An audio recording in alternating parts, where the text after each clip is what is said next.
Om Agyana Timirandasya Gyananjana Shalakaya Chakshu Unmilitam Jena Tasmai Shri Gurave Namaha Ukam Karoti Vachalam Pangamangayate Garim Yat Pipa Tamaham Bande Shri Gurundina Taranam Nama Om Vishnu Padaya Krishna Pristaya Bhutale Shri Mate Bhakti Vedanta Swamin Iti Namane Namaste Saraswati Deve Gauravani Vacharine Nirvishesha Sunyavari Pastachade Satarane Jai Shri Krishna Chaitanya Prabhu Nityananda Shri Advaita Gadadhar Shivasadi Gaura Bhaktavinda Hare Krishna Krishna Krishna Hare Hare Hare Hare. So,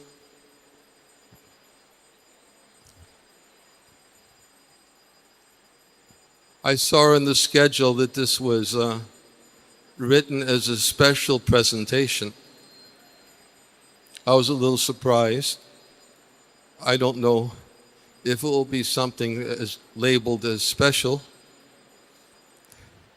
Maybe it will be a little different, but I wouldn't call that special. But I wanted to take advantage of my studies, and recently and in the past in Brihad Bhagavatamrita, and try to present it in a way that Srila Prabhupada's qualities, especially his humility, we put into context from the words of Srila Sanatana Goswami, Narada Muni, and from Narada Muni's experiences throughout the Brihad Bhagavatamrita with the Vaishnavas he met in the course of his travels from Prayag to Braj. Srila Prabhupada, certainly his qualities extend far beyond that of humility. But since humility or dainya is given in the Brihad Bhagavatamrita as an extraordinary, necessary quality for entrance into Vraj and for experiencing prema, I thought it would be appropriate to show how Srila Prabhupada's dainya or humility was manifest during his manifest pastimes with us, and likely still manifest in his eternal form in the Goloka Vrindavan. So I wanted to speak about Narada Muni's quest to find the greatest recipient of Krishna's mercy, since that is the topic which at least many of us together are studying at this time. Srila Prabhupada himself said, if one wants to know devotees' devotional service and Krishna, and in fact, Krishnadas Kaviraj Goswami himself cites it in a verse in Chaitanya Charitamrita, then it is necessary for him to study this Brihad Bhagavatamrita by Srila Sanatana Goswami. We can easily see how Srila Prabhupada would fit into the context of Narada Muni's experiences for somebody who was experiencing genuine dainya, genuine humility. The type of humility that Narada Muni described in the second volume of Brihad Bhagavatamrita, where it says that great sages describe this dainya as the state in which one thinks himself exceptionally incapable and low, while displaying, being decorated, endowed with all kinds of excellences. In other words, one who's situated in Danya, he thinks himself very low. But from the external point of view, when one views that individual, he can easily see that this is genuine Danya or humility. In fact, Srila Sanatana Goswami explains that there are two types of Danya. Danya, which is accomplished by human effort, and Danya, which is received by the mercy of the Supreme Personality of God Himself. And that type of Danya, of course, is the Danya which is manifest in those devotees who are approaching perfection. In fact, Gopakumar, in the second volume of Brihad Bhagavatamrita, Gopakumar, at one point, he fell down in full dandavats before Narada Muni because he could understand that Narada Muni understood his mind. He understood the cause of his dissatisfaction in Vaikuntha, in Dwarka, and in all the other places he had visited, was because of his intense feelings of separation from Madan Gopal. And because Narada Muni understood his mind, and especially when Gopakumar fell, prostrated himself before Narada Muni in full dandavats, he understood that Gopakumar is approaching perfection, and therefore he sent him to Uddhava, who could describe the characteristics of the residents of Vrindavan, which he himself personally experienced. And of course, I said, I'm speaking about the first volume of Brihad Bhagavatamrita.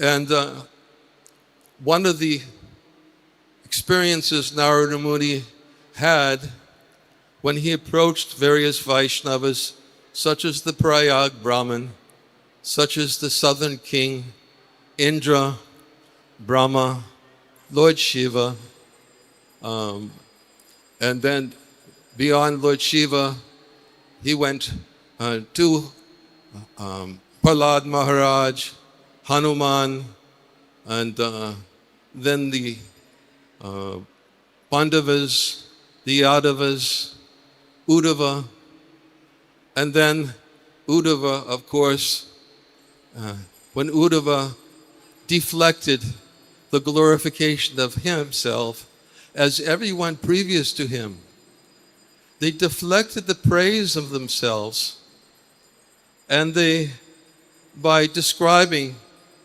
themselves in a genuine and honest way as incapable and low. And they had certain excellences which were manifest and visible, that were obviously visible to those who preceded them, who pointed Narada Muni, oh, go see, as the king, southern king, so go see Indra. He has so many excellences which I don't have. And of course, Indra told Narada Muni to go to Brahma. And when Narada Muni went to Brahma, Brahma covered his ears. And he became angry at Narada because Narada was Brahma's son. And he simply said, I am a servant, I am a servant. And he sent him to Lord Shiva.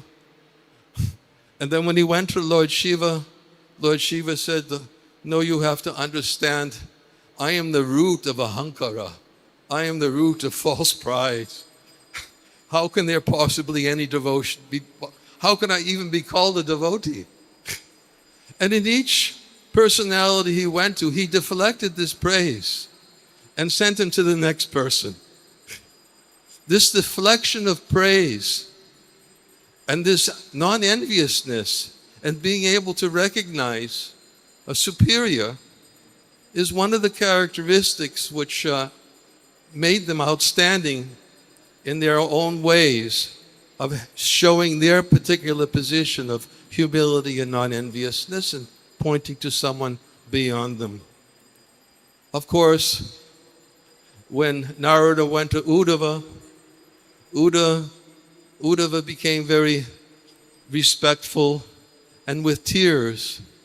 And he began to say, well, who am I? I thought I was greatly fortunate because I had so much intimate association it was crushed into dust. And then, of course, there was the conversation. I can't go into all the details because we have to bring out these qualities in Srila Prabhupada, which is our purpose for speaking about this and putting this into context, that Prabhupada was of the same mindset. He was of the same consciousness. He was someone who was situated in humility or dainya by the mercy of the Lord, and he always displayed it continuously by deflecting praise, which was genuine from his heart, always giving recognition to his spiritual master and giving recognition to others, which I will read about. And I think I've probably spoken long enough in putting Prabhupada's humility into context in relationship to those Vaishnavas that Narada Muni met in his quest for searching for the greatest recipients of Krishna's mercy. Except one thing I have to say is that after Uddhava, then the greatest recipients of Krishna's mercy had to be spoken by Krishna himself in his conversation with Satyabhama. When he revealed, "Oh silly woman, don't you know I am ruled by the desires of the residents of Braj? Don't you know that if the people of Braj asked me to renounce everything, I wouldn't even think about it. In a moment, I would simply do that by their desire." So Krishna, by his own words, he described the residents of Braj. And how can such glorification of the residents of Braj be deflected when Krishna himself speaks it? So this is a little bit the Brihad Bhagavatamrita and its understanding of the essential characteristic of dainya, humility, and how we will put Srila Prabhupada into context with these residents whose humility was always manifest and who was always deflecting glorification in ways that he would give it to someone else. Yeah, I will condense it and make it just a couple of minutes. So, in a conversation in 1970 in Surat, Srila Prabhupada is speaking about the difference between the Paramahamsa and who steps down and he sees faults and has to bring out faults in others for the sake of preaching. And he was describing the Paramahamsa as a very high platform. In this conversation, Revatinandan Prabhu said to Srila Prabhupada, "You must be higher than the Paramahamsa stage, Prabhupada." Prabhupada said, "I am lower than you. I am lower than you." Revatinandan said, "You are so beautiful. You are a Paramahamsa, but still you are preaching to us." Prabhupada, "No, I am lower than you. I am the lowest of all creatures. I am simply trying to execute the order of my spiritual master. That's all. That should be the business of everyone." Another reference, and I'm sure so many references can be found, because this was Srila Prabhupada's life, a life of humility, although he could be strong as a thunderbolt. Internally, he was a resident of Vrindavan, and he displayed the highest dainya that was experienced by the mercy of the Lord. From Tamal Krishna Maharaj's diary, he was speaking about that during a morning darshan of the deities, Srila Prabhupada was very observant. He noticed that the treasurer had not picked up the pranami collection daily.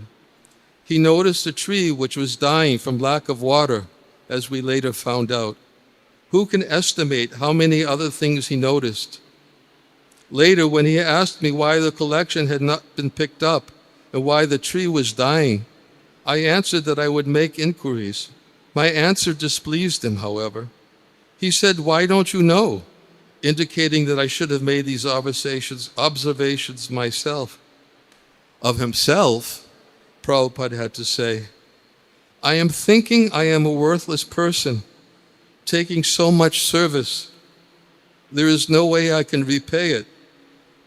I am poor in every respect, financially, spiritually."